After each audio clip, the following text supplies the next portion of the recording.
Howdy folks, welcome back to the channel and welcome back to another advanced tutorial episode of War in the East 2. Actually, welcome to the last advanced tutorial episode that I was planning to do for War in the East 2. As one of you folks asked me, this tutorial will cover some of the thousands functions that you can do in the commander's report. And the first of these functions deals with, as you've seen already, with the supply priority. Now, there are, let's say, three ways of changing supply priority. One is the manual picking of all the HQs, and you set manually all the HQs. The other one is to change everything via the commander's report, and this can be done by going on the HQ section, and then what I always like to do is to select only the HQs on the map, and I only select the let's say the most relevant HQs. The constructions HQs are the FBDs, as we can see here, and the Romanian Railroad Command in this case. And then we also have the amphibious HQ, which I think yeah, only the these are not active, I think. And then we have the air HQ. So I just select these four HQ types, and then I go here, supply priority, and then here you pick whatever the supply priority you think your units attached to those HQs need. The third and I think more surgical option deals with picking individual armies, and I think this is the best case scenario. You can you can select any army, and you can either change the supply priority over here, and you see that all the subordinates will change their priority as well. Or you can go to the commander's report, and you see here you have the army and all the units subordinated to the 4th Panzer Group. And if you go here to the supply priority, you can basically do the same via the commander's report. Now, the second most useful function of the commander's report deals with changing the number of support units attached to your HQs. Again, to do this, we have to go to the HQ section here, and then we again select, just in this case, all HQs but the high command. And what I like to do at the beginning of the very first turn is to set all of these, all the support level to 0. This means that all of the HQs on the map in the next logistics phase will shed all their support units, and they will attach them. Yeah, right. Let's just pick the German one for this example. We'll attach them to the OKH, the Army High Command. This can be incredibly useful for resupplying and refitting and regenerating, let's say, your support units. This can be done by attaching them all to the HQ, to the HQ, yeah, to the OKH, and then by moving the OKH closer to Berlin, because by being closer to a national supply source, it means that all the support units here will receive all the freight that they need, so replacements, general supplies, ammunition, and fuel. And of course, if you set the supply priority to level 2 or 3 or even 4. I have to, let's say, highlight one big but, because with this function you can relocate all of the support units but 2 types, and these types are let me find them. Let's see if Yeah, these types are the engineers and the construction battalions, which means it's a pain in the lower back, because especially when you want to besiege Odessa, Leningrad, and Sevastopol, it means that you have to manually, and I repeat again, manually pick one by one all the engineer battalions and reassign them to the OKH. And then you can select your HQs of interest, and then from the OKH just bring them down to the units or the HQs that they are needed. I don't know why this is, but this is like an intrinsic mechanic of the game, and there is no way to circumvent this. So briefly, have fun in manually handling all the pioneers and the assault engineers of the Soviets. The other function that I think can be quite useful for all of you folks is the transfer of units from the other theaters to the map. And I'm saying this because if you want to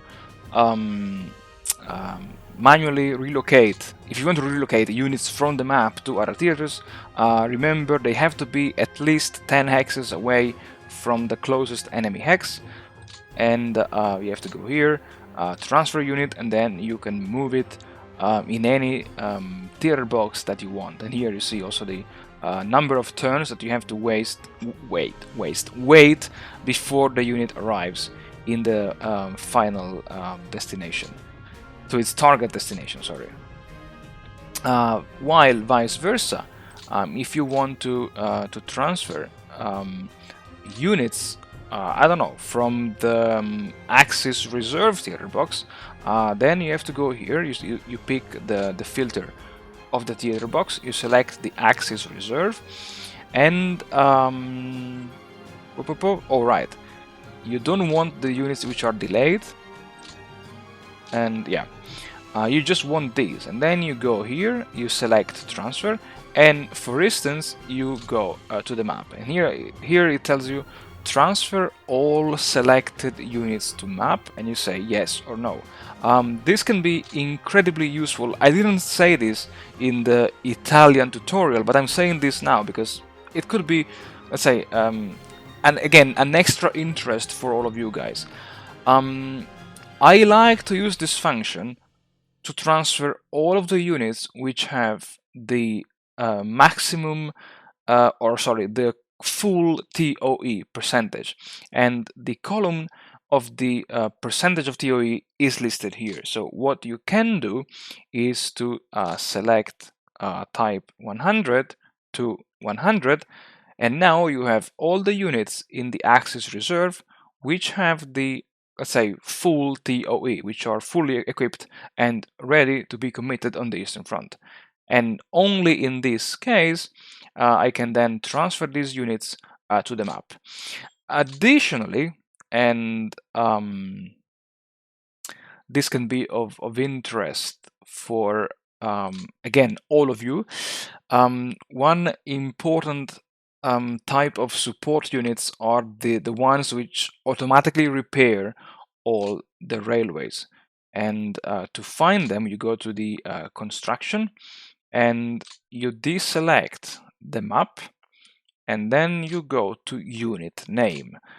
You can type OT. You have no OT battalions, but I think you do have some RAD. Exactly.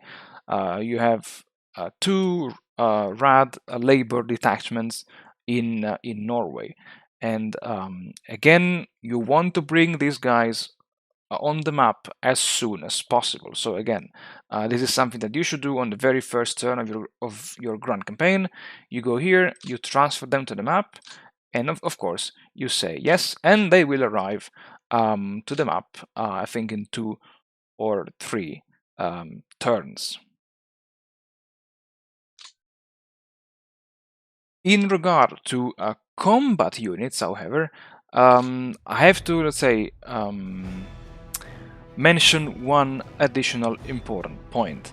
With the magic power of editing, I will bring the 106th Infantry Division to the reserve. And so here we are. Now we have the 106th Infantry Division in the reserve. When you transfer support units, they will normally get attached directly to either the OKH or the Stavka.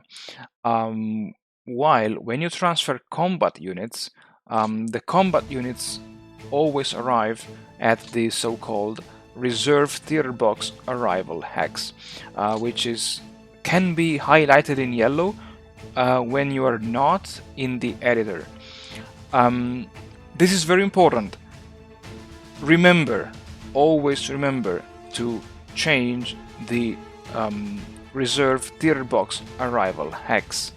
This will make the difference between a victory and a defeat. This is crucial, absolutely of paramount importance, because if you don't change the reserve TB arrival hex, all of the units which will transfer, like, I don't know, the yeah, these one, the two here, the 98th, the 96th, and the 93rd infantry divisions, they will arrive here next to Berlin, and you don't want them here.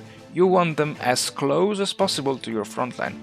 Again, always remember they have to be, I think, 8 hexes away from an enemy occupied hex. Exactly. Yeah, exactly here. And so yeah, just do it. Most likely at the end of the ground phase, in case you have like conquered a big chunk of enemy land, to make sure that your reserves will arrive as close as possible to the current front line. Another thing, another function that can be of interest is to let's say filter in the commander's report which units do use a specific type of equipment. And in this case, you don't have to go to the commander's report, but you have to go to the production let's say page. And here, by picking one nation, you can select any type of element. In this case, we can pick the I don't know, the Panzer IV-F, which is a close support tank. And here we see that we have the 2nd and the 5th Panzer Division, which are currently equipped with this type of tank. Now, this can be very useful in case you see that you have a shortage of some elements, and you have some units that you don't need anymore, let's say. And so what you can do is to select the units that you think you won't need anymore, and then you can just disband them so that those units will release their equipment back in the pool, and then from there it can be sent to the units that need more that equipment. Yeah, sorry for the game of words. And the last important function that you can change with the commander's report is the maximum TOE percentage. This can be very, very useful in case you have a section of the front which is not seeing much action.